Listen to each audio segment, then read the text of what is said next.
Thank you for joining us for the Orange County Arts Council's virtual studio visit. This program is made possible by donations from people like you. 50% of donations go directly to the artists featured, and 50% to Orange County Arts Council programs. Please consider donating today. You can donate by going to ocartscouncil.org. The Arts Council's virtual studio visits are presented in partnership with the Newburgh Free Library and are made possible in part by NYSCA, the New York State Council on the Arts. Today, we visit the studio of Phillipe Halaburda. Born in Meaux, France, Philippe has lived in Switzerland, New York City, and now is a full-time resident of Newburgh, New York. Thank you for joining us. I'm delighted to have a conversation with Philippe this evening. I want to start off by saying if you have questions for us, please, you can write them in the chat. And if you want to say hello and say where you're from, that would be great.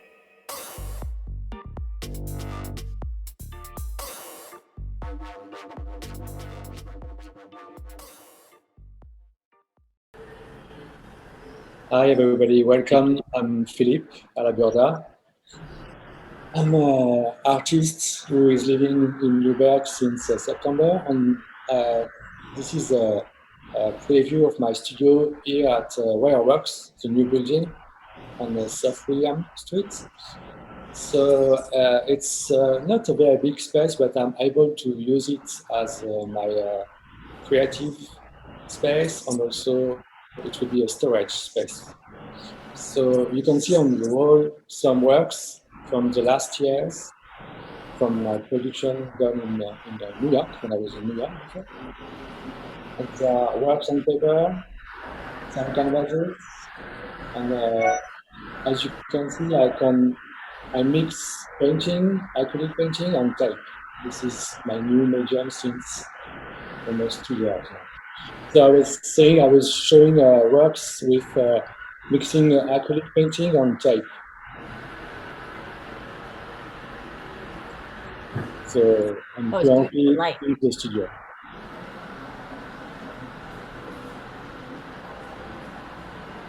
This is my work desk. So it looks a little bit messy, but it's how I work. I like to start different things together because they are all connected for me. For example, this series is the red tape on the left. I started 1 week ago, and I need to start a new series to be able to finish it.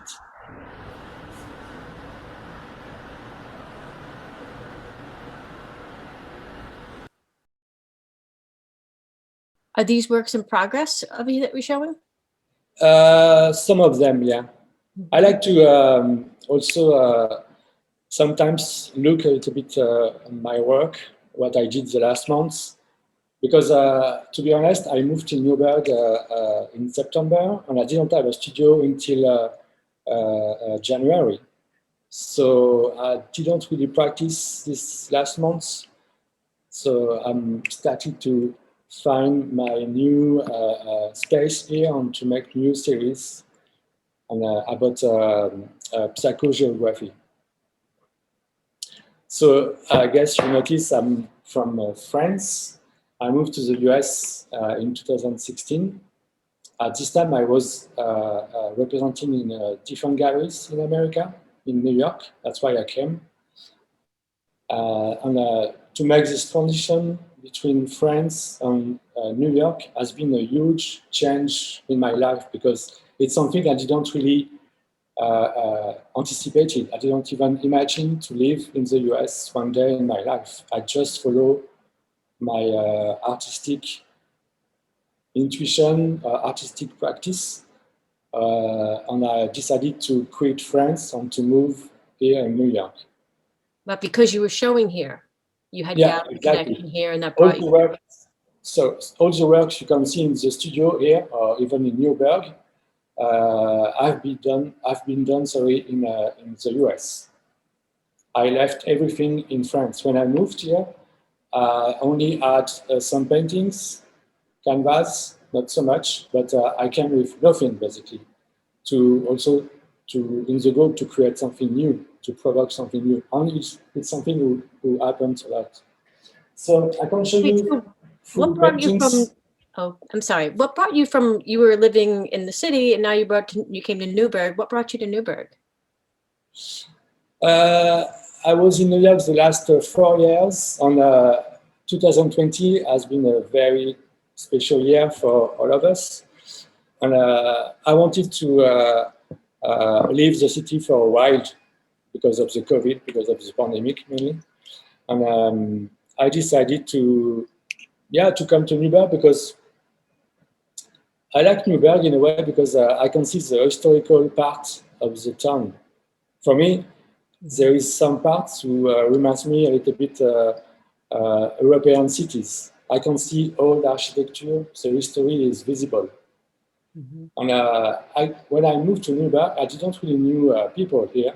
Same thing as when I moved to New York 4 years ago. But I have to say the community of Newburgh, I can say community, is great. I mean, I met very, very nice people. And I'm here since only September, so it's totally new. I'm still in the process to adapt myself, but it seems quite easy here. So I like to be here, to be honest. That's great. Yeah. So I'm going to... Yeah, what are you excited about there that you want to show us?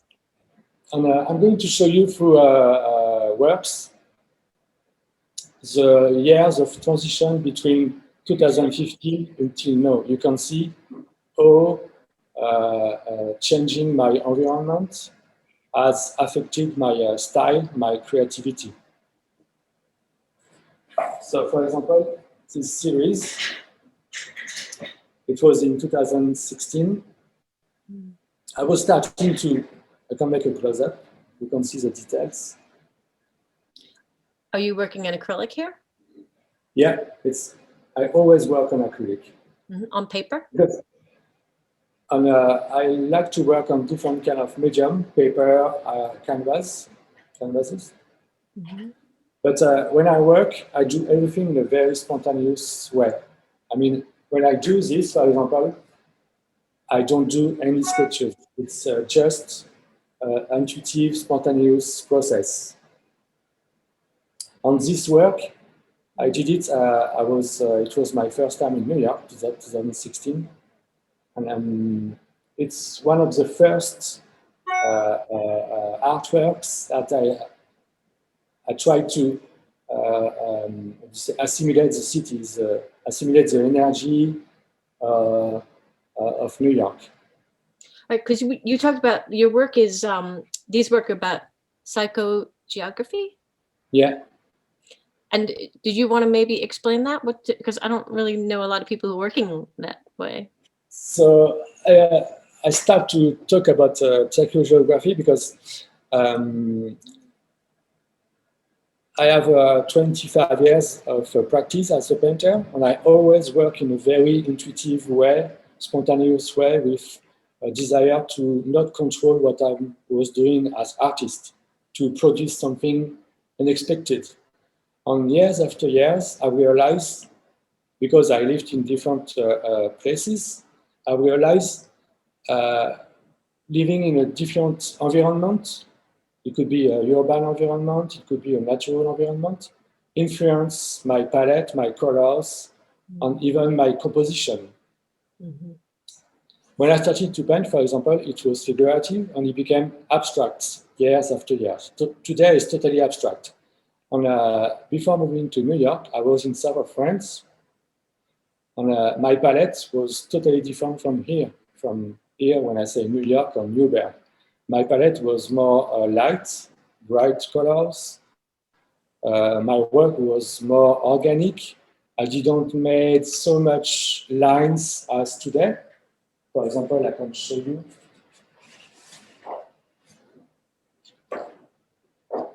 This one is still a paper, of course, but you can see the transparencies of the color. Is it better? Beautiful. And the palette is very bright. For me, at this time, it was I was translating my environment in south of France. Because the geography, because the architecture, the energy, everything was totally different. And psychogeography is a way to assimilate how you can change your behavior in a specific location and specific moment. And what is very interesting to me is what is happening emotionally in my brain, in my body, what my senses wants to share as information with me, and visually how can I represent this physiological energy, this invisible connection with the world. Because I think we all experiment this. If we go to a certain location at certain time, we are going to feel certain emotions. And sometimes you can control this, sometimes you cannot control this.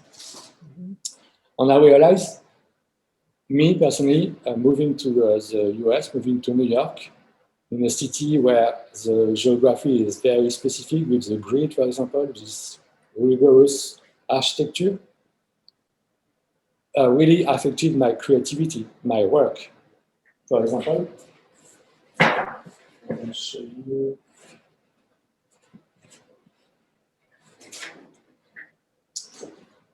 This one. I pick a lot of, I have a lot of works on paper, but I pick some with some colors.